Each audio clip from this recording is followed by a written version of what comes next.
Northern Iran is a living spell of mist, rain, mountains, and trees.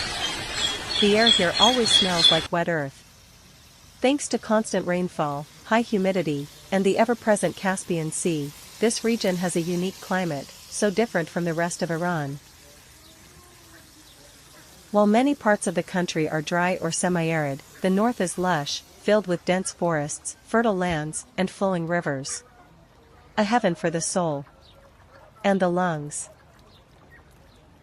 The heavy humidity and frequent rains keep everything green and alive. Even in the cold seasons, nature here still breathes. But the north isn't just about scenery.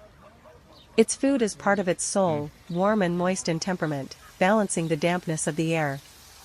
From rich walnut and pomegranate stew fezzanjan, to smoky mirza gassami made with grilled eggplants and garlic.